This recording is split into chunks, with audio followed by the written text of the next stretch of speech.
Alors que la venue du Seigneur Jésus-Christ se pointe à l'horizon, la scène du monde semble s'obscurcir dans une piscine mondiale du péché. Adultère, idolâtrie, impurité, impudicité sous toutes ses formes, homosexualité, magie, querelle, jalousie, mensonge, meurtre, haine, masturbation, pornographie, religion, ainsi de suite. La liste n'en finirait pas si l'on veut les citer. Chose étonnante, toutes ces choses que je viens de citer se retrouvent dans le milieu chrétien aujourd'hui. Ceux qui se disent lumière du monde, eux, ils agissent d'après le monde qu'ils sont censés éclairer. Lisons quelques passages, frères et sœurs, dans le monde entier avant de commencer. Lisons comme ça Ézéchiel au chapitre 13. Ézéchiel, le livre du prophète Ézéchiel, chapitre 13. Ézéchiel, chapitre 13, à partir du verset 1. Ézéchiel, chapitre 13, à partir du verset 1. La Bible déclare: la parole de l'Éternel me fut adressée en ce mot. Fils de l'homme, prophétise contre les prophètes qui prophétisent et dis à ceux qui prophétisent selon leur propre cœur. Vous entendez? Écoutez la parole de l'Éternel. Ainsi parle le Seigneur l'Éternel. Malheur aux prophètes insensés qui suivent leur propre esprit et qui ne voient rien. Tels des renards au milieu des ruines, tels sont tes prophètes, ô Israël. Vous n'êtes pas montés devant les brèches. Vous n'avez pas entouré d'un mur la maison d'Israël pour demeurer ferme dans le combat au jour de l'Éternel.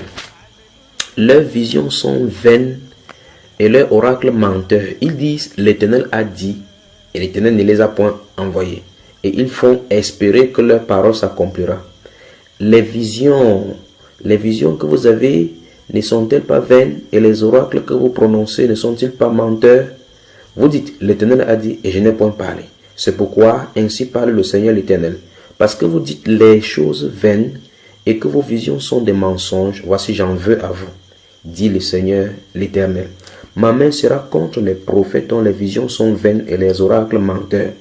Ils ne feront point partie de l'assemblée de mon peuple. Ils ne seront pas inscrits dans le livre de la maison d'Israël. Et ils n'entreront pas dans le pays d'Israël. Et vous saurez que je suis le Seigneur l'Éternel.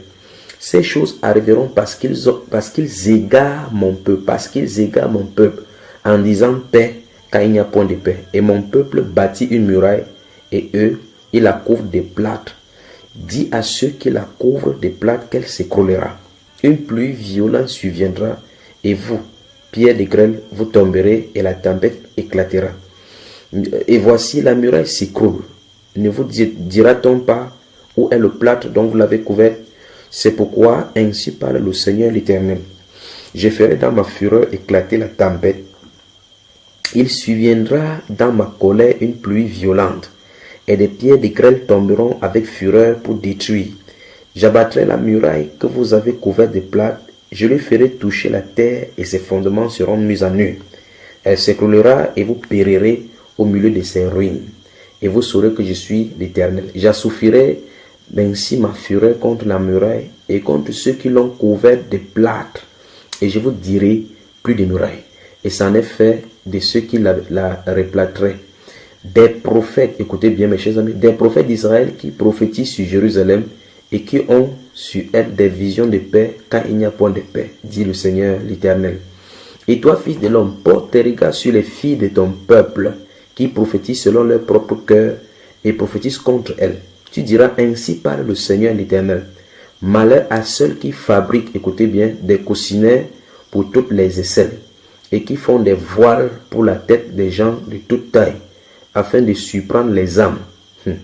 Pensez-vous surprendre les âmes de mon peuple et conservez vos propres âmes? Vous me déshonorez auprès de mon peuple pour des poignées d'orge et des morceaux de pain, en tuant des âmes qui ne doivent pas mourir et en faisant vivre des âmes qui ne doivent pas vivre, trompant ainsi mon peuple qui écoute le mensonge.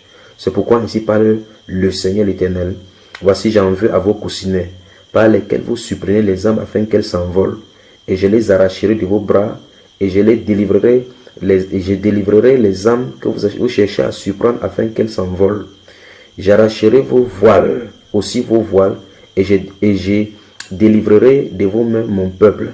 Ils ne serviront plus de pièges entre vos mains.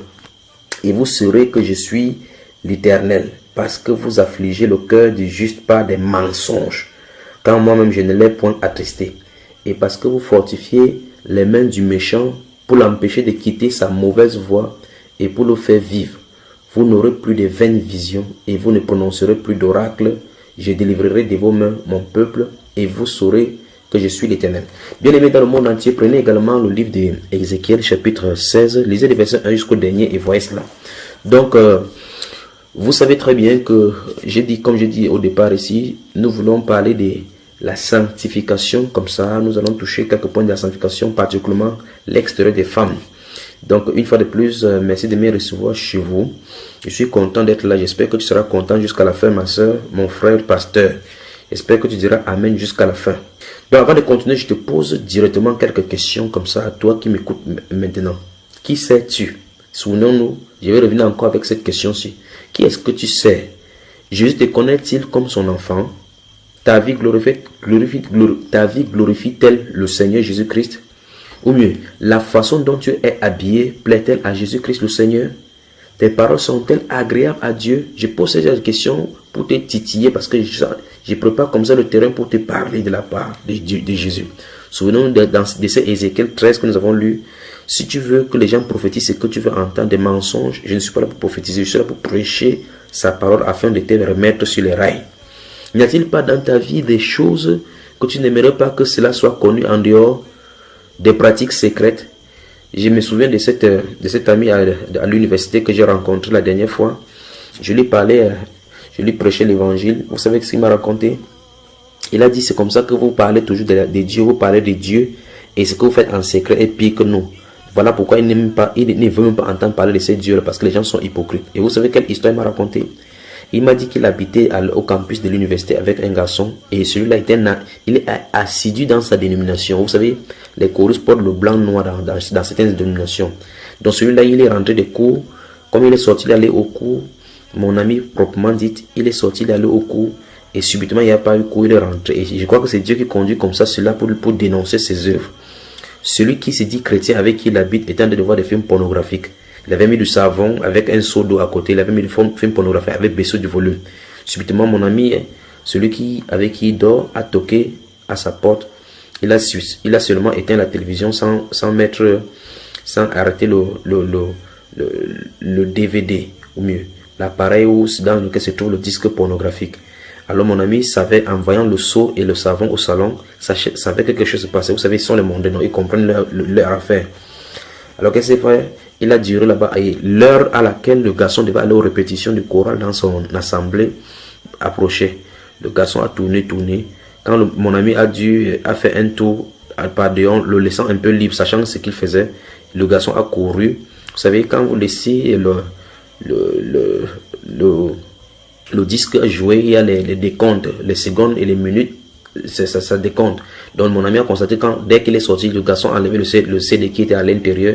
Quand il est venu, il a seulement vu nos disques. Alors son ami son co-chambier s'est habillé en blanc noir, allé à la chorale en prenant sa Bible.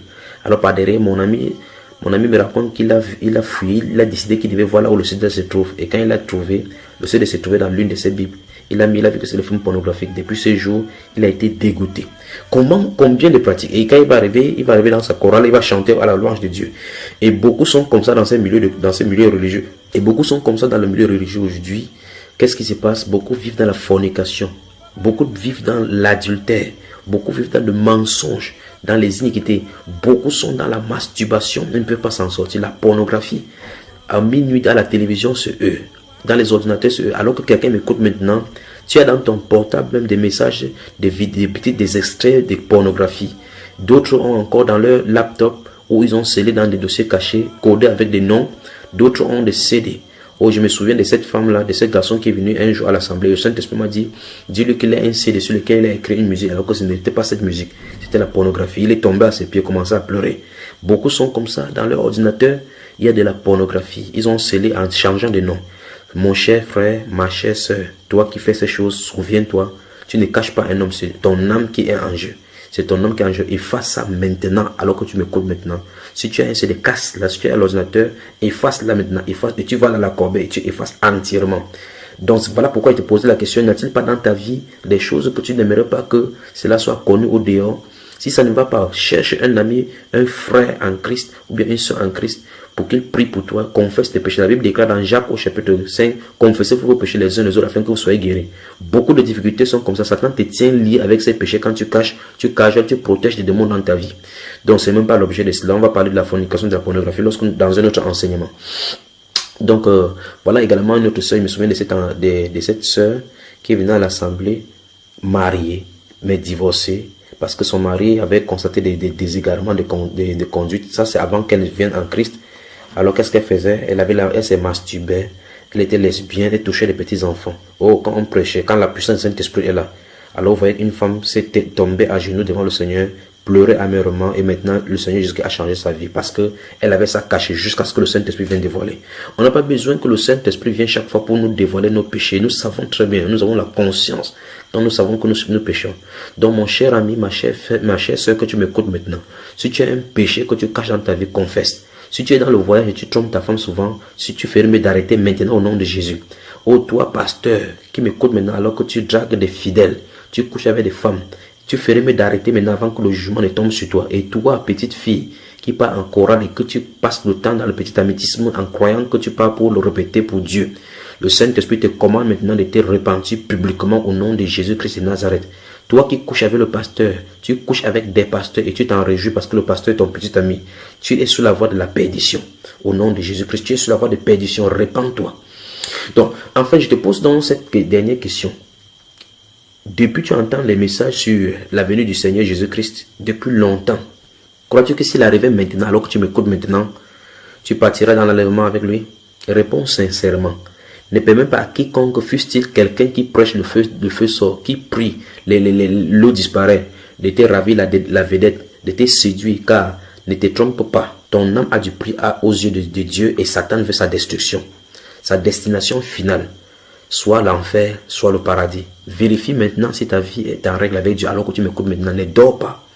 Oui, peut-être tu me suis maintenant. Tu es un conducteur spirituel. Je te pose la question. Mon cher ami, es-tu sûr d'entrer les mains libres dans le ciel? Ou conduis-tu les gens que tu diriges? Peut-être encore tu es une femme de ce qu'on appelle aujourd'hui serviteur de Dieu. Je te pose la question à toi qui m'écoutes. Penses-tu que tu es dans la volonté de Dieu? Ou tu es comme la femme de Lot, la femme de Job ou bien la femme de Jézabel? Lorsque tu lis les femmes dans la Bible, avec laquelle des femmes de la Bible peux-tu t'identifier? La femme des Proverbes chapitre 7, la femme de Lot, de Job, la femme de Jézabel tout simplement. Tu peux t'identifier à qui? À Noadia ou bien à Jézabel? Identifie-toi parce que la Bible est notre miroir. Quand tu regardes des femmes dans la Bible, tu t'appelles ces femmes de serviteurs de Dieu. Toi là, quelle est la femme qui te ressemble dans la Bible? À Sarah ou bien à Anne, la prophétesse de Luc chapitre 2 ou bien celle de Luc de 1 Samuel chapitre 2. Laquelle tu ressembles? Ou bien tu es comme si tu es femme de serviteur de Dieu, tu es comme la femme de Pierre. Je te défie d'aller retrouver la femme de Pierre ou la femme de Jacques dans la Bible. Et tu te regardes si tu leur ressembles. Mon but de te poser ces questions, ce n'est pas pour te blesser, mais pour te pousser à être réveillé. Je veux éveiller ta sainte intelligence afin que tu ne sois pas condamné avec le monde.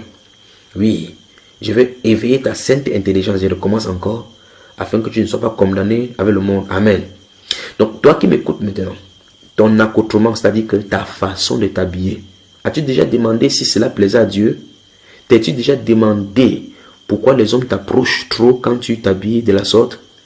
T'es-tu déjà posé la question de savoir qui inspire ces modes? Es-tu étonné du fait que toi et ceux qui ne suivent pas Dieu, vous vous habillez de la même façon et vous avez les mêmes goûts? Pourquoi c'est ainsi? Y a-t-il quelque chose qui a changé? Permets-moi donc maintenant qu'on lit ici Proverbe chapitre 6. Proverbe chapitre 6. Puisse Dieu te bénir. Ne te fâche pas ma soeur. C'est pour de vous que je ne parle pas de votre habillement. On veut voir, il veut toucher votre habillement depuis la couleur de vos yeux, les cils, les cheveux, les boucles d'oreilles, les vernis au pied. On va toucher cela. Donc commence à habiller. Donc pense à toutes Tout endroit où tu as gardé tes vernis aujourd'hui, ça doit quitter. Si tu es chrétien, de toute façon, je ne m'adresse pas à tout le monde. Je m'adresse à ceux qui veulent aller au ciel, ceux qui veulent participer à l'enlèvement. Souvenez-vous, nous sommes à la venue, à l'aube de la venue de notre Seigneur Jésus-Christ. Donc, Proverbe chapitre 6. Je vais lire à partir du verset 20 jusqu'au verset 26. Regardez. Mon fils, garde les préceptes de ton père et ne rejette pas l'enseignement de ta mère. Je prie particulièrement que le Saint-Esprit puisse nous conduire afin que nous allions doucement. Donc, bien aimé, dans le monde entier, si c'est long, prête attention. Vas-y doucement, suis dans le calme en suivant la parole du Seigneur et puisse le Saint-Esprit parler à ton cœur. Mon fils, garde les préceptes. Je suis dans Proverbe chapitre 6, verset 20. Mon fils, garde les préceptes de ton père et ne rejette pas l'enseignement de ta mère. Lis-les constamment sur ton cœur. Attache-les à ton cou. Ils te dirigeront dans ta marche. Ils te garderont sur ta couche. Ils te parleront à ton réveil.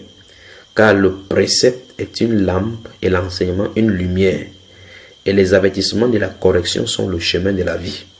Ils te préserveront de la femme corrompue. Écoutez bien, verset 24. Les enseignements de Dieu préservent de la femme corrompue. C'est quoi une femme corrompue? De la langue doucereuse de l'étranger. Verset 25, écoutez mes chers amis, vous femmes et hommes qui m'écoutez maintenant. Ne la convoite pas dans ton cœur pour sa beauté et ne te laisse pas séduire par ses paupières. Car pour la femme prostituée, on se réduit à un morceau de pain et la femme mariée tend un piège à la vie précieuse. Maintenant, la Bible déclare au verset 25 que on ne la convoite pas dans notre cœur pour sa beauté. Écoutez très bien. Donc, vous qui êtes belles là, vous êtes des problèmes. Et ne te laisse pas séduire par ses paupières. Alors, je pose la question aux femmes qui m'écoutent maintenant. Pourquoi mettez-vous les phares, je ne sais pas comment vous appelez ces choses-là, sur vos paupières? Pourquoi vous mettez, vous êtes devenu la voiture. Quand même vous êtes la voiture, on n'allume pas les phares dans la journée. La Bible déclare que ne la convoite pas dans ton cœur pour sa beauté. Et voilà pourquoi au chapitre 31, il va dire que la beauté est vaine. La beauté est vaine. Regardez, verset 25, ne la convoite pas dans ton cœur pour sa beauté et ne te laisse pas séduire par ses paupières. Donc vos paupières sont des gens. Voilà pourquoi Satan a suscité ces mots là maintenant, pour qu'on découpe les paupières, on place autre chose là-bas pour séduire. Est-ce que vous comprenez? Voilà pourquoi j'ai posé la question tout à l'heure. Est-ce que tu t'es posé la question que n'es-tu pas surprise que toi qui te dis chrétienne et tu penses que tu es né de nouveau, tu t'habilles de la même manière, tu as le même goût. Une mondaine peint ses paupières avec du bleu, toi tu portes du bleu. Vous ne posez pas de questions. Et la Bible déclare ici que les paupières séduisent. Donc tu l'admets ou non, ce n'est pas toi qui dis, c'est Dieu qui dit que tes paupières séduisent. C'est Dieu qui le dit. Parce que les paupières, avec le regard, avec ta beauté, quand tu mets ça, c'est comme vous appelez ça face, c'est pour illuminer votre séduction. C'est pour allumer davantage votre séduction. Puisse le Saint-Esprit s'adresser à toi particulièrement maintenant. Oui. Encore, t'es-tu retrouvé confortable dans ta dénomination? Peut-être tu es confortable là-bas quand ton pasteur a prêché. Et ton pasteur dit peut-être que Dieu ne regarde pas à l'extérieur, qu'il regarde seulement au cœur. Sache que Jésus-Christ a dit qu'on reconnaît chaque arbre par le fruit qu'il porte. Alors si tu vois une mangue, alors sache que ça sort d'un manguier. Lorsque le manguier n'a pas produit de mangue, ce fruit que tu as entre les mains se trouve à l'intérieur. Donc c'est ce qui est à l'intérieur qui est reproduit à l'extérieur. Donc ton pasteur a dit que on ne regarde pas, non, Dieu ne regarde qu'au cœur, regarde à l'intérieur. Si Dieu regarde à l'intérieur du manguier, il va voir la mangue. Et c'est cette mangue qui est manifestée. Si Dieu regarde dans ton cœur, qu'est-ce qu'il verra? Il verra la saleté, la pourriture, la soif de séduire, la séduction et les possessions démoniaques. C'est ce qu'il verra à l'intérieur. C'est ça qui est manifesté à l'extérieur. À quoi servent tes vernis? À quoi servent tes rouges à lèvres? Si Dieu avait fait tes lèvres rouges, tu aurais mis du noir. S'il avait fait un noir, tu devais mettre le bleu. Qu'est-ce que vous voulez vraiment à notre Dieu? Ne me faites pas parler là. Donc on va aller doucement avec vous. Donc pour que tu puisses écouter doucement. La Bible déclare donc, si tu lis la Bible, tu sonnes la Bible, tu vas savoir que la Bible déclare qu'un cœur pur va produire à l'extérieur la sainteté. Oui. Donc souviens-toi de ce que Romains 4 verset 3 dit, que tout homme soit reconnu pour menteur et seul Dieu pour vrai. Et dans Romains chapitre 14, le verset 12, la Bible déclare que chacun de nous rendra compte à Dieu pour lui-même. Parce que quand vous entendez, on prêche comme ça, vous dites c'est Dieu. Vous fuyez, vous allez là, les endroits où vous prêchez que non, Dieu ne regarde pas à l'intérieur, il regarde seulement à l'extérieur. Dieu ne regarde pas à l'extérieur, pardon, il regarde seulement à l'intérieur. Non. Alors, sache que ton pasteur n'ira jamais en jugement pour toi. S'il t'envoie en enfer, il rendra compte à Dieu pour toute parole qu'il aura prêchée venant des démons. Oui. Lisons 2 Timothée. On va vraiment aller doucement. 2 Timothée, chapitre 4. C'est là le Nouveau Testament. Allons-y rapidement là. 2 Timothée, chapitre 4. Donc, si vous attendez l'avènement du Seigneur, écoutez bien ici. 2 Timothée, chapitre 4. La Bible déclare, verset 1. Je t'en conjure devant Dieu et devant Jésus-Christ qui doit juger les vivants et les morts et au nom de son apparition et de son royaume. Écoutez bien. Prêche la parole, insiste en toute occasion, favorable ou non. Reprend 1. Censure 2. Exhorte 3. Avec toute douceur et en instruisant 4. Car il viendra, écoutez très bien, peut-être tu es dans ce temps-là maintenant, car il viendra un temps où les hommes ne supporteront pas la saine doctrine. Gardez ces mots à l'esprit, saine doctrine, parce qu'on va y revenir maintenant, la saine doctrine, pas sainteté doctrine, saine doctrine. Il faut qu'on aille dans la Bible tout à l'heure, par la grâce du Seigneur, on découvre ce que c'est que la saine doctrine.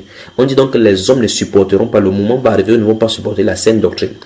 Mais ayant la démangeaison d'entendre des choses agréables, ils se donneront une foule de docteurs selon leur propre désir. Donc, c'est-à-dire, verset 4 dit, détourneront l'oreille de la vérité, ils se tourneront vers les fables. Vous y êtes.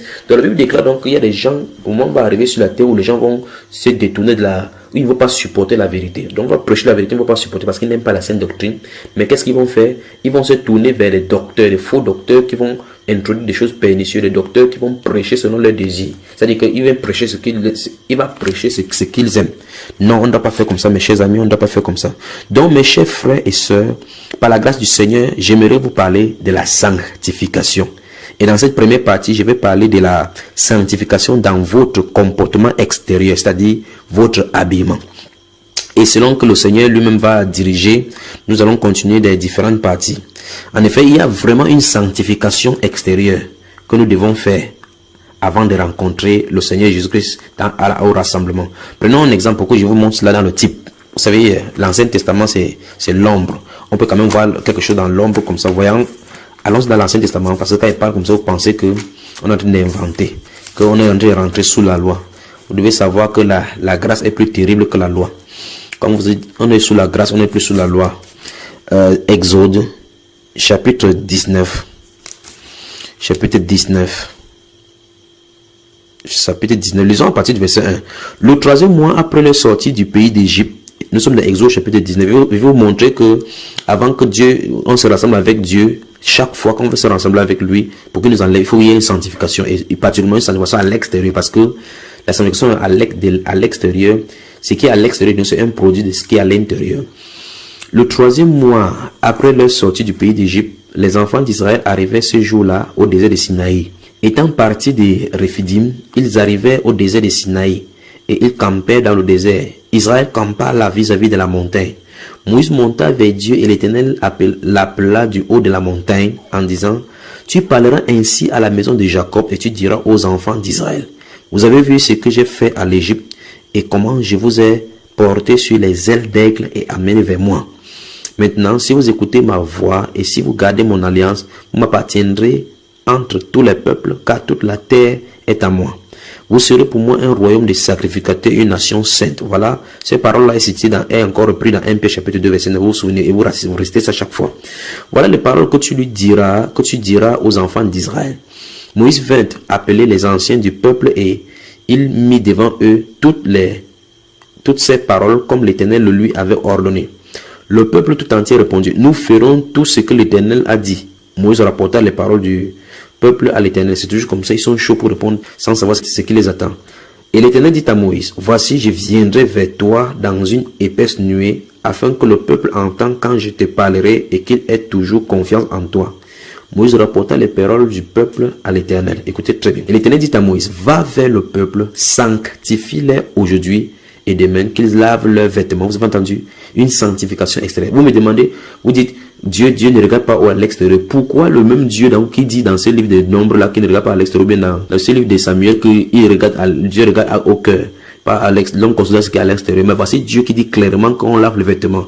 La Bible déclare verset 11, qu'il soit prêt pour le 3e jour, car le 3e jour, l'Éternel descendra aux yeux de tout le peuple sur la montagne de Sinaï. Tu as vu cela? Oh, toi qui m'écoutes maintenant. Donc, il y avait une sanctification à l'extérieur que Moïse devait faire Alléluia. Donc, et le peuple va effectivement faire cela. Et le Dieu va venir pour donner les 10 commandements au son de sa voix lui-même sur la montagne de Sinaï. Donc, bien aimé, je vais vous montrer quelque chose que chaque fois quand Dieu veut présenter, s'il veut prendre son peuple, on doit être saint.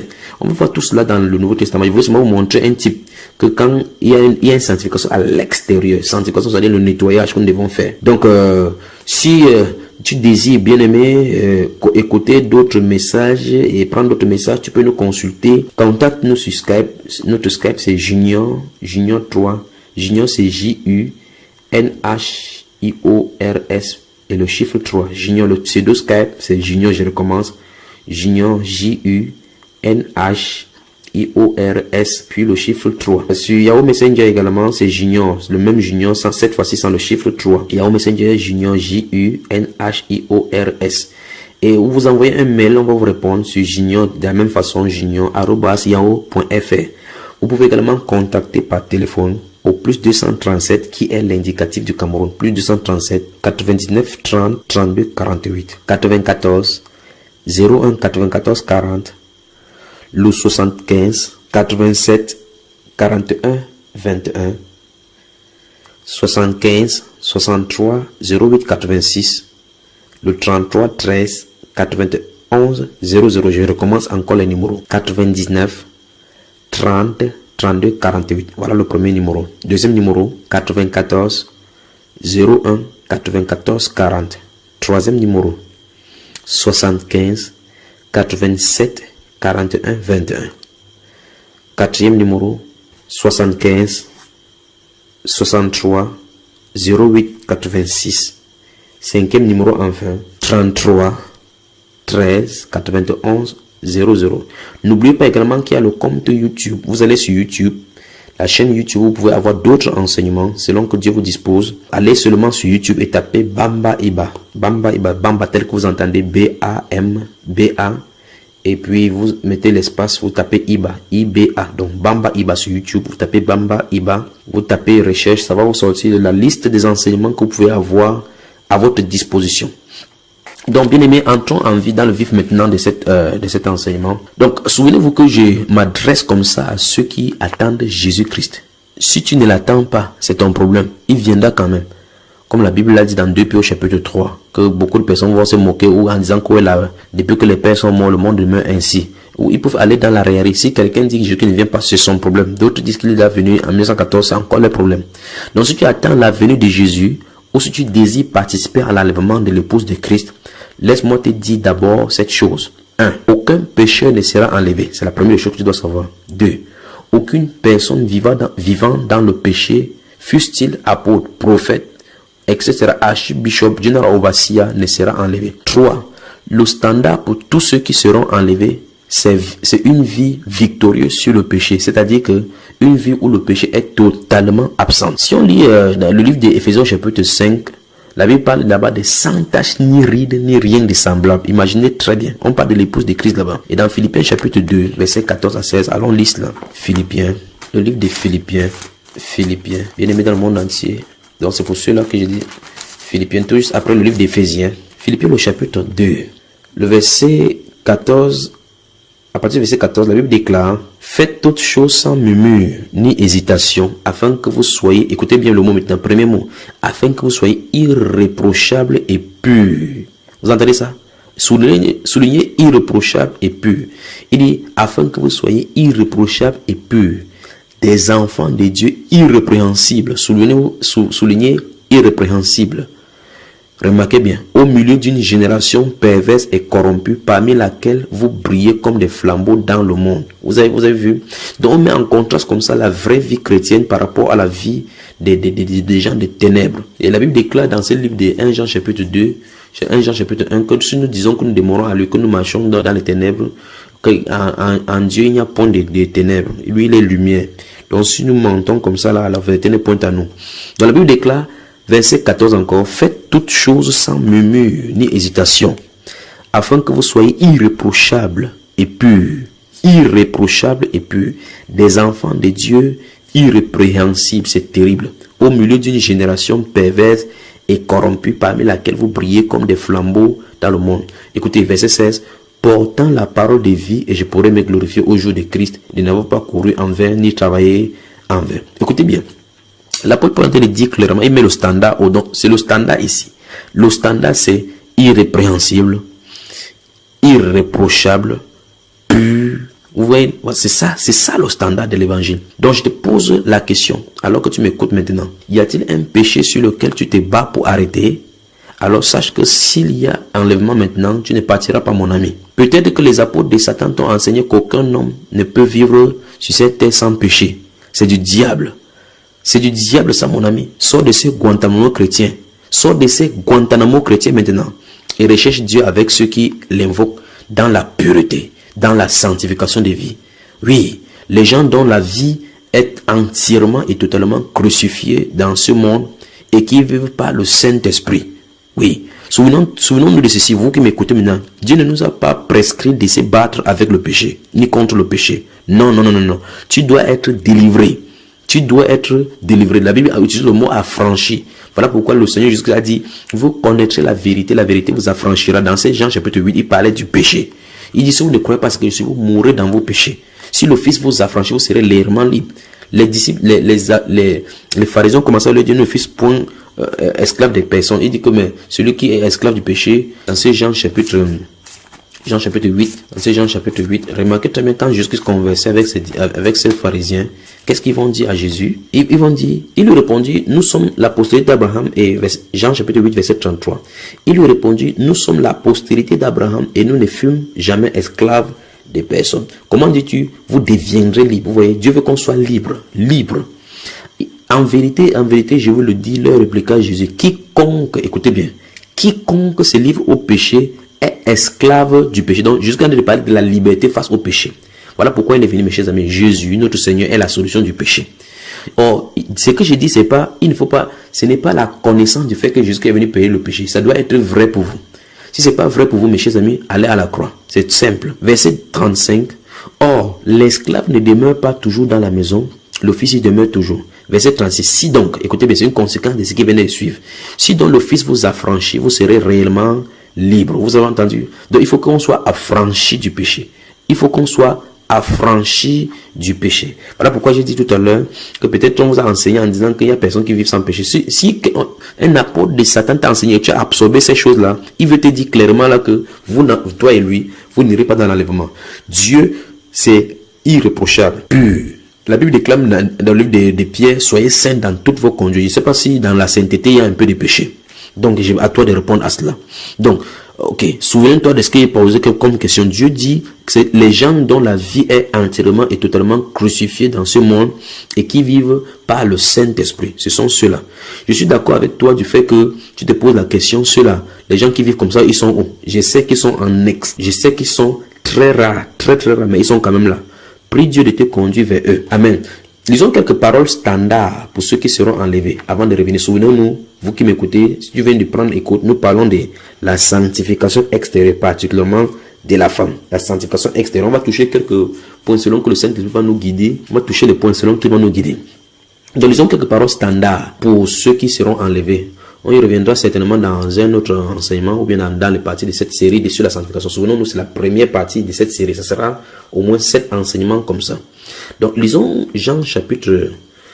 Prenons d'abord Philippiens, ou bien prenons Éphésiens au chapitre 4. Éphésiens, le livre d'Éphésiens au chapitre 4. Donc, parce que quand vous restez quelque part, on vous prêche des choses, vous ne vérifiez pas dans la Bible, et vous êtes là, on dit Jésus qu'il revient bientôt. Toi-même, tu dis oui, il revient bientôt. Tu penses que c'est le film. Si tu joues au film, mon cher ami, il faut aller à une boîte, faire cela. Jésus-Christ est réel. Notre Seigneur, il est réel. Il revient vraiment bientôt. Il vient prendre les gens qui sont irréprochables, sans tache ni ride. Donc, dans ces Éphésiens chapitre 4, à partir du verset 17, écoutez très bien ce que je dis. Écoutez très bien ce que le Saint-Esprit te dit maintenant. Donc, si ton apôtre t'a menti en disant que personne ne peut vivre sur la terre sans commettre de péché, alors dis-lui de montrer le péché de l'apôtre Paul. L'apôtre Paul est le chrétien modèle mis devant dans la Bible pour nous montrer exactement qu'on puisse vivre dans ces mondes sans péché. Souvenez-vous de ce qu'il a dit, soyez mes imitateurs comme je le suis moi-même de Christ. Et dans Philippiens chapitre 3, versets 17 et 18, il va dire, portez les regards sur ceux qui marchent d'après le modèle que vous avez vu en nous. Donc, Si c'est à eux de regarder, c'est vers eux qu'il faut regarder, pas de nos apôtres d'argent d'aujourd'hui. Verset 17. Voici donc ce que j'ai dit et ce que je déclare dans le Seigneur. Écoutez très bien. Ça, c'est aux chrétiens qui disent. C'est que vous ne devez plus, c'est un commandement, vous ne devez plus, soulignez, devez plus. Vous ne devez plus marcher comme les païens qui marchent selon la vanité de leurs pensées. Vous avez entendu? Vous ne devez plus le faire. Il dit, ils ont l'intelligence obscurcie. Ils sont étrangers à la vie de Dieu. Donc si tu es dans la vie de Dieu, tu vas voir très bien que les choses de ce monde sont totalement contraires à la pensée de Dieu. Remarque, la Bible déclare, ils ont l'intelligence obscurcie, ils sont étrangers à la vie de Dieu à cause de l'ignorance qui est en eux, à cause de l'endurcissement de leur cœur. Je m'arrête sur ces versets pour parler à ceux qui m'écoutent maintenant, qui ont des films 24 chrono, Prison Break et autres en série dans leur maison, qui cartonnent leur maison. Je pose la question, qui sont ceux qui inspirent ces films? Et à la gloire de qui ces films se passent? Les séries télévisées qui sont montrées à la télévision, qui les inspirent? La Bible déclare ici que ce sont les païens qui marchent selon la vanité de leurs pensées. Voilà pourquoi ils peuvent parler de sexe, embrasser, les hommes s'embrassent, les gens tuent, on prend de la cocaïne, la drogue, on ment. Un homme qui est sans loi, qui peut faire n'importe comment, comme Jacques Bauer, et personne ne dit rien. Et les chrétiens sont derrière. Ils délèguent ça, ils passent des centaines d'heures à suivre des sottises comme ça pour inonder leurs pensées, des pensées vaniteuses. Vous voyez cela, au lieu de passer par le temps dans la Bible. La Bible déclare donc que ceux qui inspirent ce film-là au verset 18, ils ont dit, ils ont l'intelligence obscurcie. Donc c'est quelqu'un qui a l'intelligence obscurcie, qui a inspiré ce genre de film, et les gens qui ont l'intelligence éclairée sont en train de voir, ils sont en train de délecter. Mon cher ami, tu te trompes. Mon cher ami, toi qui m'écoutes maintenant, si tu vois ces films-là, ces vidéos-là, tu te trompes. Tu n'as qu'une seule chose à faire maintenant. Enlève les bulles si tu veux participer à l'enlèvement. Il dit ici, ils sont étrangers à la vie de Dieu à cause de l'ignorance qui est en eux. Imagine que ceux qui sont ignorants ont pu installer ou bien inspirer ce genre de films parce que toi tu vois, tu es content.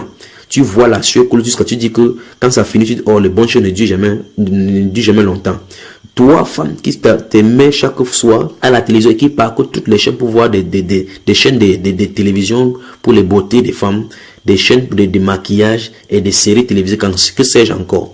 Et tu ne peux pas lire un passage de la Bible. Tu ne peux même pas citer la Bible de la bonne façon. Tu ne peux pas, quand tu ouvres l'écriture, remarque bien, quand tu ouvres la Bible, tu commences à bailler. C'est un signe que tu as été possédé par cette intelligence obscurcie qui a été inspirée par le diable. Donc arrête ces choses-là. Si la télévision te dérange, mets cela dehors et prends la Sainte Bible pour lire.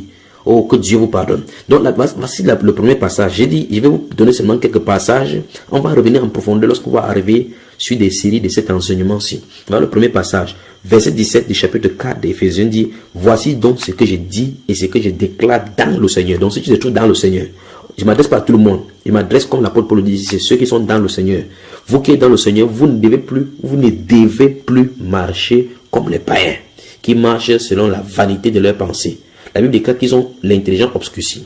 À moins que tu sois seulement un païen entrant dans le Guantanamo chrétien dite église et que tu t'es déguisé comme ça, tu crois que tu te trompes. Mais je m'adresse à ceux qui sont destinés pour le ciel. Deuxième passage, 1 Corinthiens chapitre 6. 1 Corinthiens chapitre 6. Nous parlons de la sanctification, le vestimentaire, l'habillement de la femme.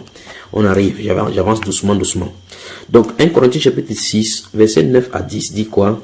1 Corinthiens chapitre 6, verset 9 à 10. La Bible déclare, ne savez-vous pas que les injustes n'hériteront point le royaume de Dieu? Écoutez très bien. Verset 9. Ne savez-vous pas que les injustes n'hériteront point le royaume de Dieu? Comment un apôtre de Satan peut venir te dire que non, Dieu va tolérer, Dieu va comprendre. Il n'y a personne sur la terre qui peut vivre sans péché. Et la Bible déclare qu'aucun injuste n'hériteront le royaume de Dieu. Il dit, ne vous trompez pas. Après, il va citer les péchés. Donc, s'il y a une des choses qui sont citées ici, et ce n'est pas seulement ici, mon cher ami, il y a des péchés nommés partout dans la Bible là-bas. Et le péché, c'est la transgression de la loi de Dieu. Verset 9, il dit, ne vous y trompez pas. Ne savez-vous pas que les injustes n'hériteront point le royaume de Dieu? Ne vous y trompez pas, ni les impudiques. Voilà ça. Impudicité. Donc, prenez la pornographie, la masturbation, mettez-la dedans parce que pornographie, le mot grec pour pornographie est dérivé d'ici. Impudique. Vous qui lisez les romans X, pendant que j'en ai parlé, quelque chose me vient à l'esprit maintenant. Il y a des chrétiens, même les pasteurs qui m'écoutent maintenant, et qui ont des films pornographiques à la maison cachés, qui disent que c'est pour leur propre usage. La Bible déclare dans Psaume 101, verset 3, qu'il ne mettrait rien d'impur devant mes yeux. Oh, enlevez cette abomination, mes chers amis. C'est Satan qui se trouve dans votre maison. Et vous sortez, vous allez prier pour imposer les mains sur les gens. Arrêtez cela, demandez pardon sincèrement devant l'assemblée et renoncez à cela. C'est une abomination. Je ne sais pas pourquoi le Saint-Esprit m'a arrêté à partir d'ici. Donc il y a des pasteurs qui m'écoutent maintenant, des serviteurs de Dieu qui m'écoutent maintenant, qui ont des pornographies à la maison, des romans pornographie sur le lit. D'autres ont dans leur caisse des pornographies qu'ils mettent pour se livrer à leur match de spectacle avec sa femme Jézabel. Donc arrêtez cela et repentez-vous sincèrement au nom de Jésus. Brûlez tout cela au nom de Jésus. Donc je continue ici. La Bible déclare dans 2 Corinthiens, 1 Corinthiens chapitre 6, il dit, ne vous y trompez pas, ni les impudiques, ni les idolâtres, ni les adultères. Oh, combien de pasteurs, je me souviens ici au Cameroun, ce pasteur, parce qu'il est devenu riche avec la frappe chirurgicale qu'il a fait sur les dîmes et les porte-monnaie des gens, a dégagé sa première femme et a épousé une jeune fille du collège parce qu'elle était fraîche encore. L'adultère. Et la Bible déclare qu'il n'y a pas de divorce chez les chrétiens. Combien de pasteurs sont, je m'adresse encore à ceux qui sont sur la route pour aller au ciel. Donc je m'adresse par tout le monde. Si quelqu'un divorce, c'est son problème. Je m'adresse à ceux qui sont destinés les saints. Pasteur, arrête et répands-toi. Pour vous tous qui êtes divorcés, vous tous qui commettez l'adultère, vous êtes insatiables de péché, vos yeux sont insatiables de péché, revenez à l'ordre parce que Dieu dit clairement qu'il va juger les adultères et les impudiques dans ces Hébreux chapitre 13 verset 4. Revenez à l'ordre. La Bible déclare, je ne sais pas s'il va finir cet enseignement aujourd'hui, ni les impudiques, ni les idolâtres, ni les adultères, ni les efféminés, dont les homosexuels, c'est pas croyable, ni les infâmes, ni les voleurs, ni les cupides, ni les cupides, la cupidité, les gens qui veulent toujours s'enrichir, veulent toujours posséder des biens matériels, ni les ivrognes, ni les outragés, ni les ravisseurs n'hériteront le royaume de Dieu. C'est ce que la Bible déclare, mes chers amis. Prenez aussi Galates chapitre 5 verset 16, vous connaissez bien cela. Donc, la Bible déclare là-bas que, ne vous y trompez pas, la Bible déclare là-bas que la chair a les désirs contraires sur le l'esprit. Et regardez ce qu'on a cité là-bas. Jacques chapitre 4. Allons dans Jacques. Donc, je vous ai donné le livre des Galates chapitre 5 verset 16 à 22. Prenons Jacques chapitre 4, le verset 8. C'est la parole standard, mon cher ami. Donc la parole standard, quelques paroles standards pour ceux qui veulent être enlevés. Jacques chapitre 4, verset 8 dit quoi? Approchez-vous de Dieu et il s'approchera de vous. Nettoyez vos mains pécheurs, purifiez vos cœurs hommes irrésolus. Vous avez vu? Donc Dieu dit clairement qu'il faut s'approcher de lui et il s'approchera. Et deuxième chose, qu'on nettoie les mains pécheurs. Et dans 1 Timothée chapitre 2, verset 8, il va commencer par dire qu'il faut qu'on élève les mains vers Dieu, les mains pures. La conscience doit être pure, tout doit être pur pour prier, même pour prier. 1 Jean chapitre 2, verset 15, lisons ça. 1 Jean, puisque nous sommes très proches de ça. 1 Jean chapitre 2, verset 15 dit clairement: n'aimez point le monde, ni les choses qui sont dans le monde. Si quelqu'un aime le monde, l'amour du Père n'est point en lui. Verset 16, car tout ce qui est dans le monde, la convoitise de la chair, la convoitise des yeux et l'orgueil de la vie ne vient point du Père, mais vient du monde. Verset 17, et le monde passe et sa convoitise aussi, mais celui qui fait la volonté de Dieu demeure éternellement. Écoutez bien ça. C'est ce que Galates chapitre 6, verset 7 dit: on ne se moque pas de Dieu. Ce que tu auras sémé, tu vas le moissonner. Si tu sèmes pour ta chair, c'est la mort que tu es entraîné, c'est entraîné dans la mort. Si tu sèmes pour l'esprit, c'est pour la vie éternelle. Donc, voilà quelques paroles standards pour ceux qui seront enlevés. On y reviendra certainement dans les autres parties de cette série sur la sanctification. Vous avez saisi donc tout ce qui est là, n'est-ce pas? Donc si tu es dans un milieu où l'essentiel de la prédication tourne autour de la prospérité sur la terre, le bien-être terrestre, mon cher ami, je te conseille de sortir et de chercher la face de Dieu. Dans Colossiens chapitre 3, verset 1 à 3, la Bible déclare que si vous êtes ressuscité avec Christ, recherchez les choses d'en haut, affectionnez vos choses d'en haut et non à celles qui sont sur la terre. Amen. Et dans ce Romains chapitre 13 également, le verset 10 à 14, la Bible parle de ne pas avoir soin à la chair pour en satisfaire le convoitise. Dans cette première partie de cette série sur la sanctification, je rappelle que dans cette première partie, je vais parler de la sanctification dans le vestimentaire. Commençons comme ça à lire quelques passages des Saintes Écritures et laissez Dieu nous conduire. Prenons le livre du commencement. Le livre du commencement dans Genèse au chapitre 3. Genèse chapitre 3. On va commencer au commencement. Genèse. Bien-aimés dans le monde entier, prenons le livre de Genèse, chapitre 3. Lisons à partir du verset 1 jusqu'au verset 21. Amen. Lisons. Genèse chapitre 3. La Bible déclare: le serpent était le plus rusé. Le serpent était le plus rusé de tous les animaux des champs que l'Éternel Dieu avait fait. Il dit à la femme, Dieu a-t-il réellement dit, vous ne mangerez pas de tous les arbres du jardin? La femme répondit au serpent, nous mangeons du fruit des arbres du jardin, mais quant au fruit de l'arbre qui est au milieu du jardin, Dieu a dit, vous n'en mangerez point et vous n'y toucherez point, de peur que vous ne mouriez. Alors le serpent dit à la femme, vous ne mourrez point, mais Dieu sait que le jour où vous en mangerez, vos yeux s'ouvriront et que vous serez comme des dieux. C'est terrible, connaissant le bien et le mal. La femme vit que l'arbre était bon à manger et agréable à la vue, et qu'il était précieux pour ouvrir l'intelligence. Elle prit de son fruit et en mangea. Elle donna aussi à son mari qui était auprès d'elle. C'est terrible. Et il en mangea. Les yeux de l'un et de l'autre s'ouvrirent, et il connut qu'ils étaient nus, et ayant cousu des feuilles de figuier, il s'en fit des ceintures. Gardez le verset 7 à l'esprit. Je commence encore le verset 7. Les yeux de l'un et de l'autre s'ouvrirent, il connut qu'ils étaient nus, et ayant cousu des feuilles de figuier, il s'en fit des ceintures. Alors ils entendirent la voix de l'Éternel Dieu qui parcourait le jardin vers le soir. Et l'homme et sa femme se cachèrent loin de la face de l'Éternel Dieu, au milieu des arbres du jardin. Mais l'Éternel Dieu appela l'homme et lui dit, où es-tu? Il répondit, j'ai entendu ta voix dans le jardin, et j'ai eu peur. C'est terrible, parce que je suis nu. Et je me suis caché.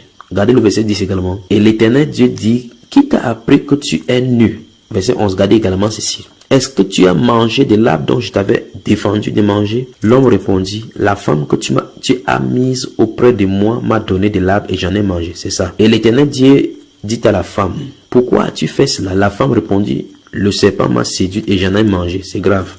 Verset 14, l'Éternel Dieu dit au serpent, puisque tu as fait cela, tu seras maudit entre tout le bétail et entre tous les animaux des champs. Tu marcheras sur ton ventre et tu mangeras de la poussière tous les jours de ta vie. Je mettrai inimitié entre toi et la femme, entre ta postérité et sa postérité.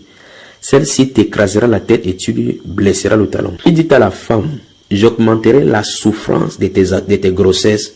Tu enfanteras avec douleur et tes désirs se porteront vers ton mari, mais il dominera sur toi. Il dit à l'homme, puisque tu as écouté la voix de ta femme et que tu as mangé de l'arbre au sujet duquel je t'avais donné cet ordre, tu n'en mangeras point. Le sol sera maudit à cause de toi. Gardez ce verset à l'esprit. C'est à force de peine que tu en tireras ta nourriture tous les jours de ta vie.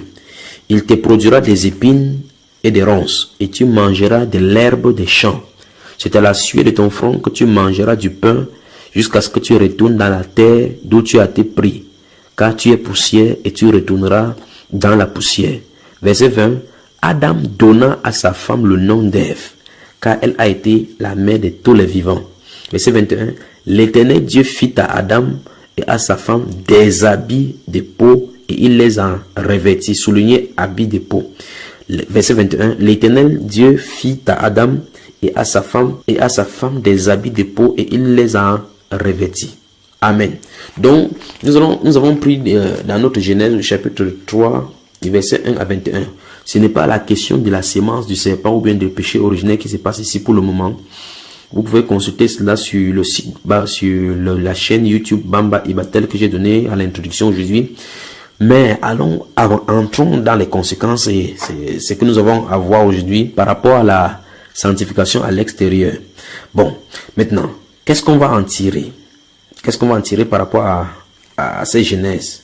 Le verset 21 nous donne déjà quelques renseignements sur le plan de Dieu pour le corps. Le verset 21, regardez encore très bien. Le verset 21, relisons encore le verset 21. L'Éternel Dieu fit à Adam et à sa femme des habits de peau et il les a revêtis. La Bible déclare clairement que c'est l'Éternel Dieu qui fit à Adam et à sa femme des habits de peau et il les a revêtis. Première chose, c'est Dieu qui a cousu les habits pour le premier couple. Donc, Dieu est le premier tailleur.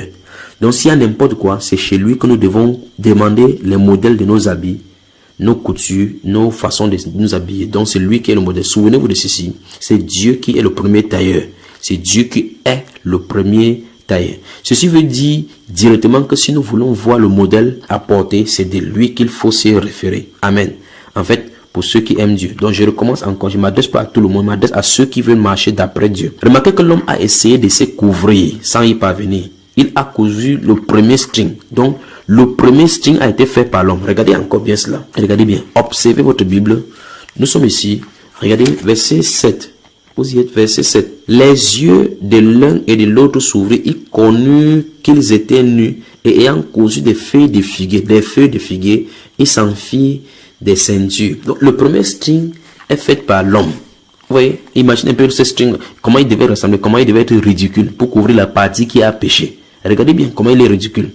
Oh, c'est terrible. Alors, je disais donc, remarquez que l'homme a essayé de se secourir, de se couvrir sans y parvenir. Ils ont cousu le premier string. Dieu a dit, non mes amis, pas comme ça. Frères et sœurs, sondons les paroles révélatrices dans ces passages de Genèse. Donc, verset 7, nous lisons clairement encore, verset 7, il dit, les yeux de l'un et de l'autre s'ouvrirent, ils connurent qu'ils étaient nus, et ayant cousu des feuilles de figuier, ils s'enfirent des ceintures. Vous y êtes? Donc, directement, la Bible nous montre que le premier péché a poussé les hommes à un constat. Ils pouvaient distinguer leur sexe. C'est ce qui ressort là. Donc, nous pouvons dire que la soif de la connaissance a conduit l'humanité à des relations contre nature, à des relations. Il ne devait pas atteindre ce niveau de connaissance, cette constatation de la sexualité. Il ne devait pas y arriver, de cette façon du moins. Et cela n'a pas changé aujourd'hui. La parole du serpent, dans les versets 4 et 5, montre que le but de Satan était de séduire les hommes afin de soustraire leur attention de Dieu pour se concentrer sur un autre Dieu, qui est le moi. Gardons bien ceci. Je recommence encore. Je dis la parole du serpent, dans les versets 4 et 5. Qu'est-ce qu'il dit? Alors le serpent dit à la femme, vous ne mourrez point. Vous voyez, c'est du mensonge. Mais Dieu sait que le jour où vous en mangerez, vos yeux s'ouvriront et que vous serez comme des dieux, connaissant le bien et le mal. Donc Satan voulait ici que les hommes s'identifient à une divinité. Vous voyez, le Dieu moi. Alors voilà pourquoi aujourd'hui il y a cette soif là. Vous allez voir au festival de Cannes, les coupes d'habits, les coutures d'habits, les gens, les paparazzis font trait des coupes d'habits de telle ou telle actrice, de tel ou tel acteur. Pourquoi tant de cas? C'est le moi, le Dieu moi. Voilà pourquoi je dis que la parole du serpent dans les versets 4 et 5 montre que le but de Satan était de séduire les hommes afin de soustraire leur attention de Dieu pour se concentrer sur un autre Dieu qui est le moi. Pourquoi? Satan savait très bien que lorsque l'homme tombe dans la chair, il a le pouvoir sur cette chair-là pour pouvoir le terrasser à chaque fois. Or, tout homme qui marche par l'esprit, Satan ne peut pas l'atteindre. Pas étonnant qu'aujourd'hui, donc, les gens adorent littéralement leur corps, leur beauté, leur forme, etc. Il y a des femmes, il suffit que tu lui dises que tu as les rides pour qu'elles passent aux injections. Tu dis, comment tu as pris du poids? La semaine là, elle ne mange plus. Tu dis, mais ma soeur, comment tu prends du poids comme ça? Tu as vieilli, le maquillage va commencer. C'est le New Age, mon ami. C'est l'humanisme. C'est le jeu. Comme Satan a dit dans le livre d'Ésaïe. Or, la Bible nous incite à avoir les regards fixés sur le Seigneur Jésus. Si vous lisez Hébreux chapitre 12, verset 1, la Bible déclare, ayant les regards fixés sur Jésus, qui est le chef et le consommateur de notre foi. Autre chose dans ces passages, nous, on a lu Genèse chapitre 3, des versets 1 jusqu'au verset 21. Donc, autre chose dans ces passages, c'est que Satan a vu que la femme était un peu faible. En fait, même le Saint-Esprit lui-même l'appelle sexe faible dans 1 Pierre chapitre 3. Vous voyez, dans ces 1 Pierre 3, quand lorsqu'il parle de mari, aimez votre femme comme un sexe faible, ainsi de suite.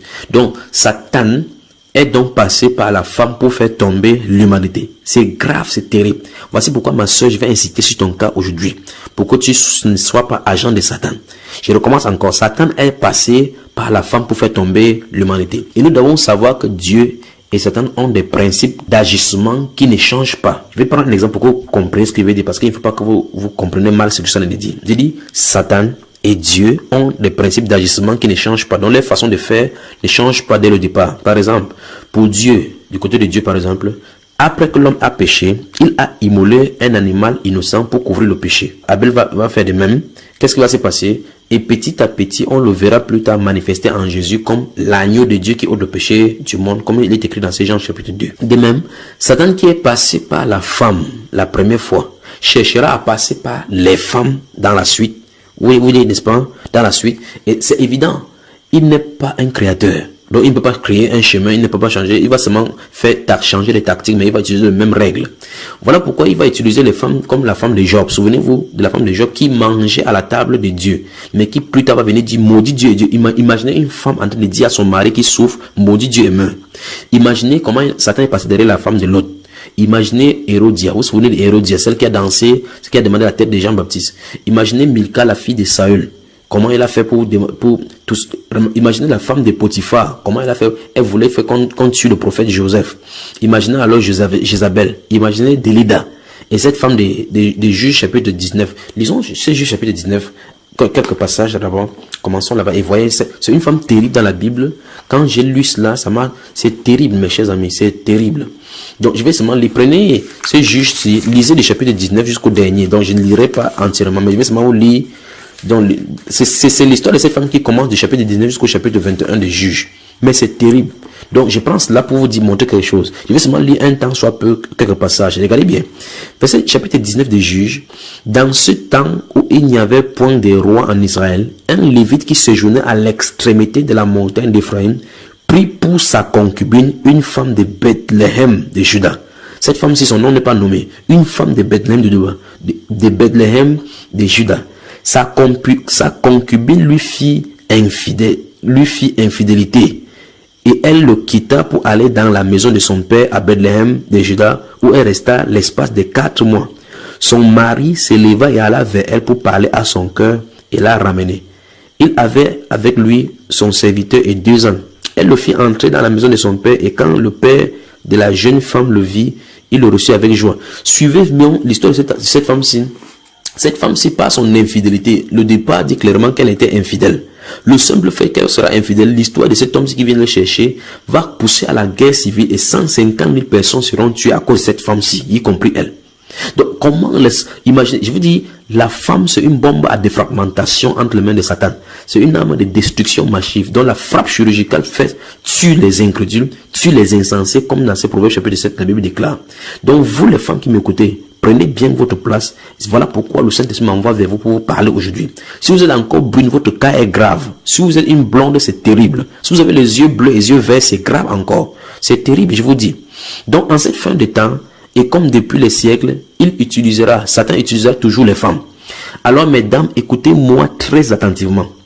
Comme le sucre est pour les mouches, ainsi êtes-vous pour Satan. Je recommence. Comme le sucre est pour les mouches, ainsi êtes-vous pour Satan. Donc, le jour où la mouche va fuir le sucre, alors je vous le dis, le jour où les mouches vont fuir le sucre, ainsi Satan va vous fuir. Votre forme, c'est-à-dire votre corps, a été conçu pour séduire. Voilà pourquoi il crée des modèles où vos seins sont dehors, où vos postérieurs sont bien gonflés comme les pompées de Noël. Ou bien vos ventres sortent, ils disent ventre et VCD, ventre et dos dehors, je ne sais pas comment vous appelez cela. Donc, votre forme, votre corps a été conçu pour séduire, et vous êtes facilement séductible. Voilà pourquoi vous tombez. Même quand on vous manque, que vous avez les formes de Janus Lopez, vous aimez qu'on vous dise cela, vous aimez entendre cela. Alors les gens vous mentent et vous tombez. Et vous savez qu'on vous ment.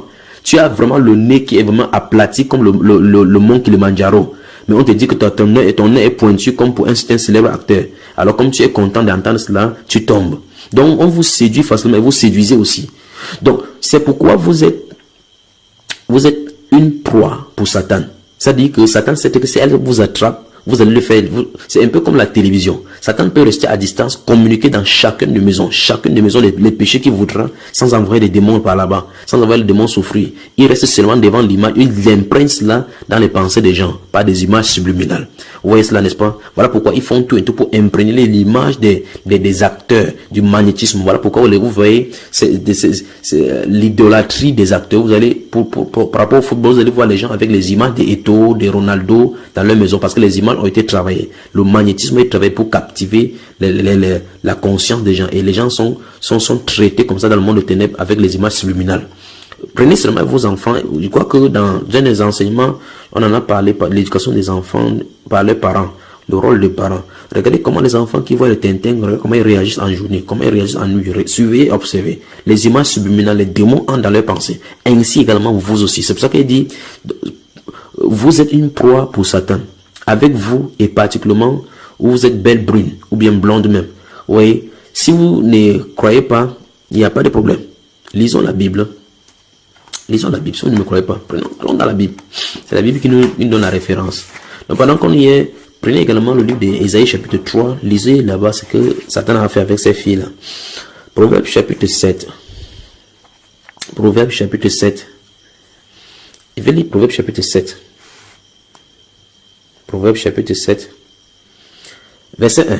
Mon fils, retiens mes paroles. Vous voyez, chaque fois, il engage d'abord les enfants, les garçons à garder les paroles. Souvenez-vous, quand on a lu le chapitre 6, il a dit la même chose. Il faut garder les enseignements ou les procès pour nous prévenir de la femme étrangère, comme il a dit tout à l'heure.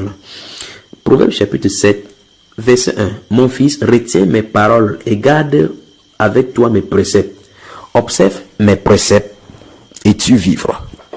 Garde mes enseignements comme la prunelle de tes yeux. Lis-les sur tes doigts. Écris-les sur la table de ton cœur. Verset 4. Dis à la sagesse, tu es ma sœur. Et appelle l'intelligence ton ami. Pour qu'elle te préserve de qui? De la femme étrangère. Vous n'allez pas entendre ici. Les hommes n'ont pas de problème avec ces choses-ci. C'est vous les femmes, c'est vous. Il dit, pour qu'elle te préserve de la femme étrangère. De l'étranger qui emploie des paroles doucereuses. Voilà, les voilà. Verset 6. J'étais à la fenêtre de ma maison et je regardais à travers mon treillis. J'aperçus parmi les stupides et j'ai remarqué parmi les jeunes gens un garçon dépourvu de sens. Donc, il y a un groupe de stupides et parmi eux, il y a un autre encore qui est dépourvu de sens. Et voilà la deuxième chose. Donc, il y a le niveau de bêteté. Il passait dans la rue près de l'angle où se tenait une de ces étrangères. Souvenez-vous, on a parlé d'une femme ici. Et il se dirigeait lentement du côté de sa maison, de sa demeure. C'était au crépuscule pendant la soirée, au milieu de la nuit et de l'obscurité. Et voici, il fut abordé par une femme ayant la mise d'une prostituée et la ruse dans le cœur. Arrêtons-nous dans ces versets-ci et parlons. La Bible déclare que la femme qui est venue aborder ce jeune homme qui est stupide et dépourvu de sens, la Bible déclare que cette femme qui est venue l'aborder avait deux choses. Un, la mise d'une prostituée, c'est-à-dire l'habillement extérieur était l'habillement d'une prostituée. Et je repose la question que j'ai posée ici dès le départ. Quand tu t'habilles et tu vois des prostituées, les femmes de rue en Europe partout, dans ton quartier, dans ton pays, est-ce que tu t'habilles différemment? Elles portent des chaussures à talons comme des sabots de Baphomet. Tu portes de même. Elles portent des faux cheveux du Brésil et des mèches tressées avec des lentilles de contact et des lentilles d'envoûtement dans les yeux. Tu portes de même. Elles mettent des rouges à lèvres avec des petits jupes pour monter les cuisses dehors. Tu fais de même. Et tu te dis fille de Dieu? Non, je te dis tu es une fille d'Akab. Tu es une prostituée envoyée en mission dans le Guantanamo chrétien appelé église. Oui, une femme sainte ne s'habillerait pas comme ça, jamais. La Bible déclare au verset 10 ici, et voici il fut abordé par une femme. Ayant la mise d'une prostituée et la ruse dans le cœur. Tout à l'heure, je vous avais dit vous allez dire que non, Dieu ne regarde qu'au cœur. Regardez bien, cette femme-ci, sa mise et ce qui est dans le cœur était un, parce que ce qui est à l'extérieur, c'est un objet de séduction. Qu'est-ce qu'elle a sur le cœur? Je vais aller séduire ces garçons. Et pourquoi? Il faut maintenant, comment faire? Il faut que je m'habille dans le cœur. Quand il va frapper les regards sur moi, que les parties intimes lui frappent à l'œil, et alors il est irrésistible. Donc mon cher ami, si tu peux prêcher l'évangile, si tu prêches l'évangile quelque part, tu vois des femmes mal habillées, tu ne parles pas, c'est que tu es un séducteur. On t'a séduit, ou bien l'esprit de Jézabel t'a enveloppé, ou bien toi tu es malade, il te faut la délivrance. Si tu es un être humain, un garçon normal, viril, tu dois savoir que quand tu vois une femme comme ça, c'est un problème pour l'homme. Et si tu n'as pas de problème, parce que le Saint-Esprit n'annule pas ça, mon cher ami. Le Saint-Esprit n'annule pas cette sensation sexuelle. Donc soit il te faut la délivrance. Donc la Bible déclare, et voici il fut abordé par une femme ayant la mise d'une prostituée et la ruse dans le cœur. Donc je m'arrête encore dans ces versets 10 pour vous dire quelque chose. Votre habillement à l'extérieur typifie ce qui est dans votre cœur. Donc tu vas beau parler n'importe comment, si tu t'habilles comme une prostituée, tu as la ruse dans le cœur. Et dites-moi, répondez à cette question claire. La ruse vient de qui? Je ne réponds pas, vous-même vous connaissez. Verset 11, elle était bruyante et rétive. Remarquez très bien, une femme qui s'habille comme prostituée, les femmes qui s'habillent sexy, comme il dit sexy là, elle ne peut pas rester à la maison. Il faut toujours qu'elle sorte parce qu'il faut qu'elle aille quelque part. Pour celles qui habitent quelque part dans des endroits où il y a assez de personnes à la maison, où il faut acheter des choses au marché, acheter les courses, elles aiment aller faire les courses. Donc ce n'est pas vous qui faites, c'est l'esprit qui envoie, il te faut la délivrance. Voilà pourquoi vous allez vouloir aller au marché. On dit va acheter le pétrole, tu vas acheter. On dit va acheter tes choses, c'est toi qui sors, parce que la chose qui est en toi va présenter ton corps. Et on dit, elle était bruyante et rétive. Ses pieds ne restaient point dans sa maison. Voilà, nous y voilà. Ses pieds ne restaient point dans sa maison. Tantôt dans la rue, tantôt sur les places et près de tous les angles, elle était aux aguets. Elle le saisit et l'embrassa. Voilà pourquoi vous allez voir ces genres de filles-là, parce que elles aiment les embrasseries, comme on montre dans les films. On a dit maintenant que la nature, quoi, c'est naturel. Il faut être civilisé, pour être moderne. Quand tu te rencontres les gens qui sont assis, il faut les faire bisous. Arrêtez des bêtises, des sottises, et c'est entrer dans l'église. La sorcellerie de Akab et de Jézabel. Il dit tantôt dans la rue, tantôt sur les places et près de tous les angles, elle était aux aguets. Elle le saisit et l'embrassa. Et d'un air effronté lui dit, je devais un sacrifice d'action de grâce. Aujourd'hui, j'ai accompli mes vœux. C'est pourquoi je suis sorti au devant de toi pour te chercher et je t'ai trouvé. Oh, c'est terrible. J'ai orné mon lit de couvertures, des tapis et des fils d'Égypte. Des tapis de fils d'Égypte. J'ai parfumé ma couche des myrtilles et des cinnamons. Viens, enivrons-nous d'amour. Tu parles d'amour. Enivrons-nous de l'amour, tu vois, jusqu'au matin. Livrons-nous joyeusement à la volupté. C'est terrible. Car mon mari, donc elle est même mariée, car mon mari n'est pas à la maison. On l'appelle ayant la mise d'une prostituée. Regardez verset 10 et verset 19. Regardez. On dit au verset 10, et voici, il fut abordé par une femme ayant la mise d'une prostituée. Donc ce n'était pas une prostituée, mais elle s'habillait comme une prostituée. Je m'arrête ici pour parler aux femmes mariées. Comment t'habilles-tu? Cette femme-ci est mariée, on dit qu'elle se confondue aux prostituées. Donc normalement le Saint-Esprit veut nous faire comprendre là qu'il y a une différence entre une femme mariée et une femme prostituée. Or cette femme-ci était mariée, mais peut-être son mari était à la maison, elle s'habillait bien, mais de toute façon c'est une prostituée. Ce qui est sorti, ce qui était à l'intérieur de son cœur est sorti. Donc on dit clairement qu'elle avait la mise d'une prostituée, mais elle était mariée. Mais c'est très grave. Alors bon, toi femme qui m'écoute maintenant, femme de pasteur, femme servante de l'Éternel, comment t'habilles-tu? Y a-t-il une différence entre toi et une prostituée? Je regarde souvent des femmes qui portent les pantalons, ça veut dire déjà que le pantalon est exclu totalement. D'autres, il y a un garçon qui est venu me pleurer, il me dit, frère Junior, il me masturbe à cause d'une femme qui s'assoit chaque fois devant moi et les cadre les pieds. Je ne parviens pas à résister. Or, la Bible déclare que malheur à ceux qui scandalisaient un simple petit qui croira à moi. Vous voyez, elles viennent dans leur dénomination pour s'asseoir. Voilà pourquoi on a construit l'estrade. Sa femme et son mari sont là. Ils écartent les pieds pour envoûter des gens. Il vous faut la délivrance. D'abord, c'est le Guantanamo chrétien. Vous qui acceptez de rester là-bas, c'est votre problème. Dieu a demandé de sortir là-bas. Donc je continue l'enseignement ici. La Bible déclare verset 19. Car mon mari n'est pas à la maison. Vous savez, donc elle est mariée, mais elle s'habille comme une prostituée. Mais c'est terrible. C'est terrible. Qu'est-ce qui ne va pas avec ce monde? La Bible déclare, il est parti, c'est elle qui continue. Il est parti pour un voyage lointain. Il a pris avec lui le sac de l'argent. Il ne reviendra à la maison qu'à la nouvelle lune. Elle le séduisit à force de paroles. Vous avez vu, non? Donc chaque fois quand tu vas entendre, donc vous les enfants, les garçons qui couchaient avec les femmes d'autrui, la Bible déclare que la femme mariée est un piège. Vous voyez, la Bible déclare, remarquez, lisez chapitre 6 qu'on a lu aujourd'hui, lisez verset 30 et 30 jusqu'à 34 et voyez. On dit clairement là-bas car la jalousie met un homme en fureur. Il est sans pitié au jour de la vengeance. Il n'a égard à aucune rançon. Il est inflexible quand même tu multiplieras des dons. Donc si quelqu'un t'attrape avec sa femme, tu vas confirmer. Donc vous qui dites que non, est-ce que j'ai le moule, est-ce que je fabrique l'autre, j'ai le bois en bas, donc on me donne, je prends. Vous ne savez pas que vous couchez avec des sirènes, vous prenez des démons. Que Dieu vous en préserve. Verset 21. Elle le séduisit à force de paroles. Elle l'entraîna par ses lèvres doucereuses. Soulignez, lèvres doucereuses. Voilà pourquoi ils mettent des rouges à lèvres. Et le rouge donc symbolise donc la séduction. Rouge à lèvres, rouge sur les doigts, sur les ongles, et ainsi de suite. Je ne peux pas comprendre comment quelqu'un a des faux ongles. Il appelle ça faux ongles. Il voit dans un magasin, mais faux ongles. Elle prend le faux pour aller mettre sur le vrai. Il y a quelque chose de faux en toi. C'est quelque chose de faux là qui a de ressortir. Il n'y a pas deux façons d'expliquer. Verset 21. Elle le séduisit à force de paroles. Elle l'entraîna par ses lèvres doucereuses. Il s'est mis tout à coup à la suivre, comme le bœuf qui va à la boucherie. C'est terrible. Comme un fou qu'on le lit pour le châtier, jusqu'à ce qu'une flèche lui perce le foie, comme l'oiseau qui se précipite dans le filet, sans savoir que c'est au prix de sa vie. Et maintenant, mes fils, écoutez-moi et soyez attentifs aux paroles de ma bouche.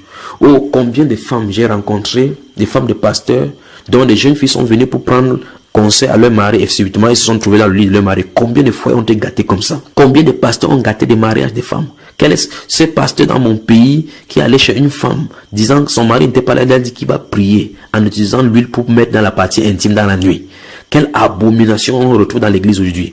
Oh Seigneur, j'ai pris Père que tu descendes dans l'église et que tu prennes le contrôle de ton église aujourd'hui.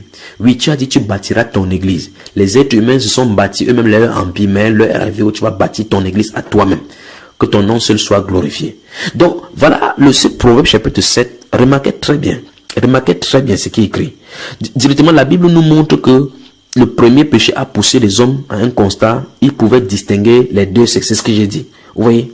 Donc, on a dit clairement là-bas que la Bible nous incite à avoir les regards fixés sur le Seigneur Jésus-Christ. Et vous voyez clairement comment l'habillement, une femme peut s'habiller et entraîner les gens dans la mort.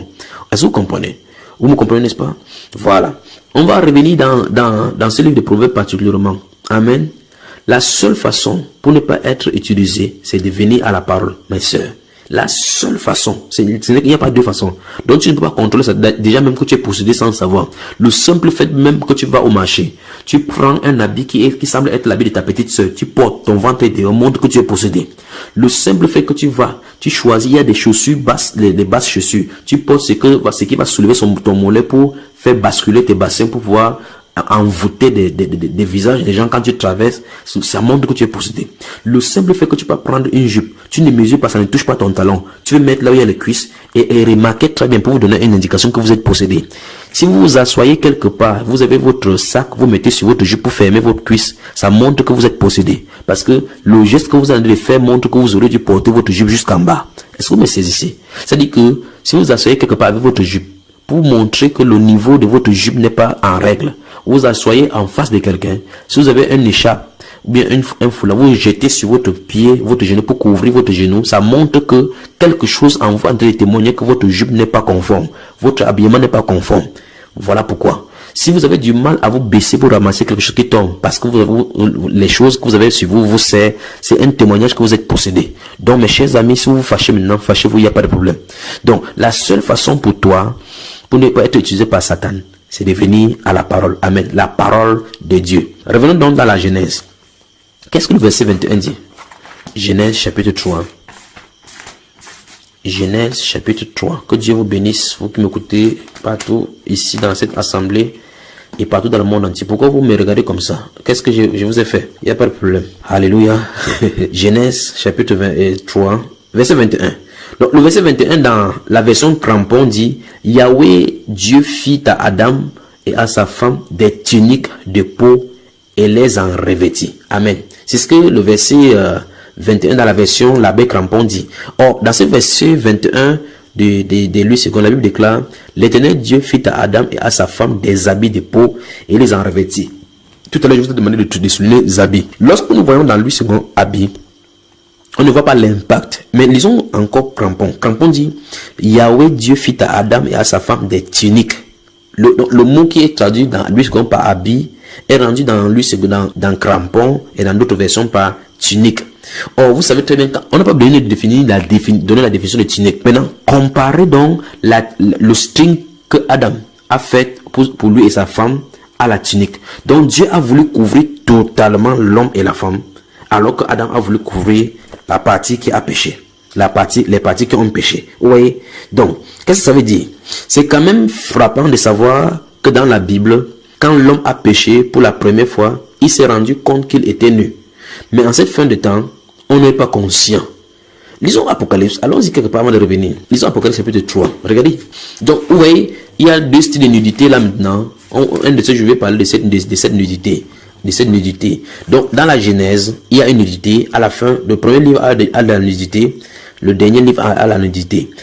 Apocalypse chapitre 3, verset 14. Regardez. Écrit à l'ange de l'église de Laodicée.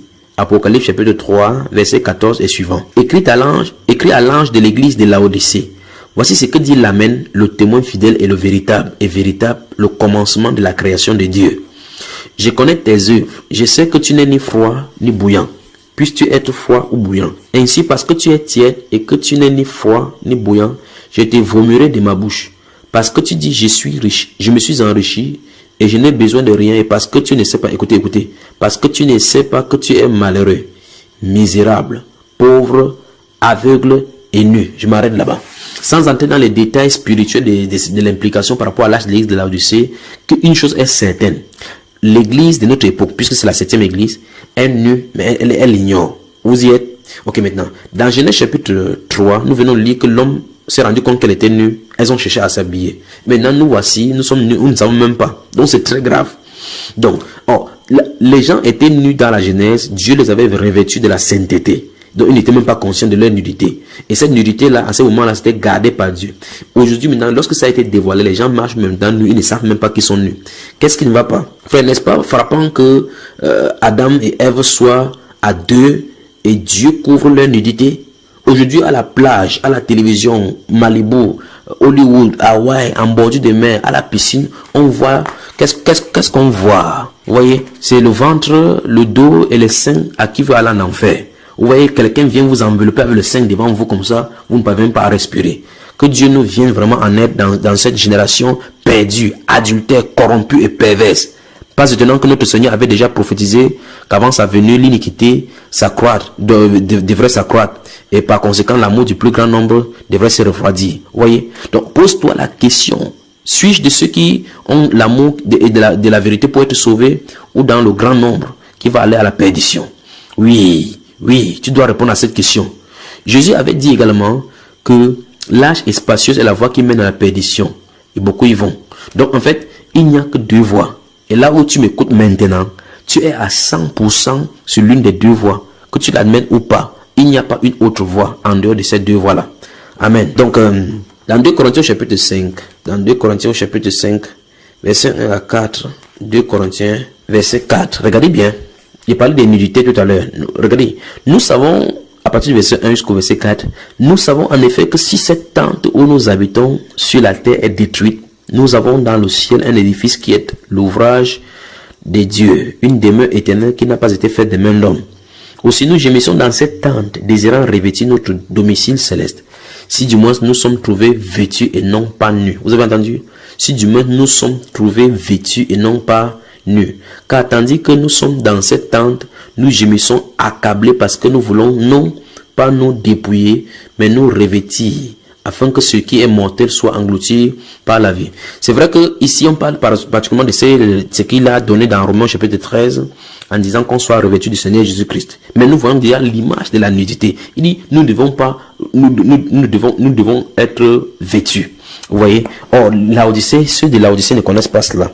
Donc, mes bien-aimés dans le monde entier, je disais donc que c'était quand même frappant que on regarde que lorsque Adam a péché, Dieu a dû faire la Bible pour couvrir totalement la nudité. Pourtant, ils étaient deux. Or, on est dans la plage aujourd'hui, à la télévision. Vous voyez, les gens sont totalement nus à la télévision. Donc, ceci me fait penser donc à ces mamans bordel qui achètent de tels vêtements sexy à leurs jeunes enfants. Vous voyez, ne sachant pas qu'en faisant ainsi, elles instruisent leurs enfants dans la voie de Satan. Oh, Dieu, aie pitié de nous. Aie pitié de nous. Lisons Jérémie. Jérémie, je me souviens bien de une de ces filles. J'avais rencontré quelque part. J'ai commencé à lui prêcher l'évangile. Elle avait porté un de ces bikinis à aller en enfer. J'ai dit, jeune fille, tu es mal habillée. Elle m'a dit que c'est sa mère qui lui a acheté ça pour son anniversaire. Que sa mère ne lui a pas dit que c'était mal. Alors, mon cher ami, j'avais fermé la bouche parce que c'est sa maman qui était responsable. Jérémie chapitre 17, lisons les versets 9 à 16. Jérémie chapitre 17, verset 9 à 16. Regardez, verset 9 à 16. Il dit, le cœur est tortueux par-dessus tout et il est méchant. Qui peut le connaître? Moi, l'Éternel, j'éprouve le cœur, je sonde les reins pour rendre à chacun selon ses voies, selon le fruit de ses œuvres. Comme une perdrix qui couvre des œufs qu'elle n'a point pondus, tel est celui qui acquiert des richesses injustement. Au milieu de ses jours, il doit les quitter. Et à la fin, il n'est qu'un insensé. Il est un trône de gloire élevé dès le commencement. C'est le lieu de notre sanctuaire.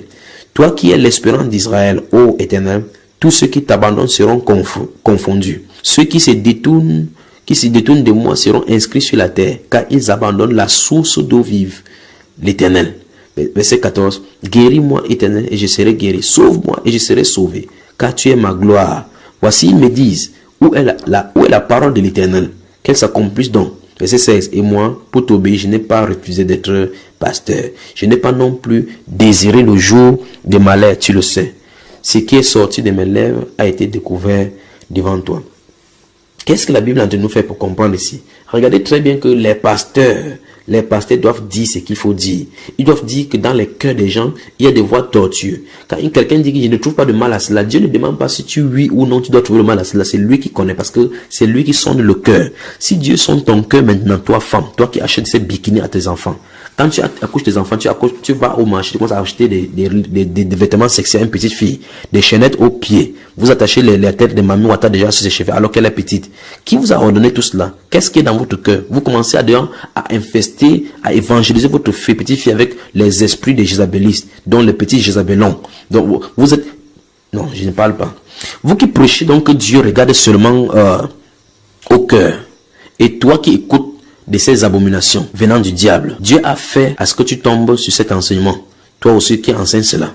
Au nom du Seigneur Jésus-Christ, qui doit juger les vivants et les morts. Et au nom de son avènement, je t'adjure aujourd'hui de considérer ces paroles qu'il donne.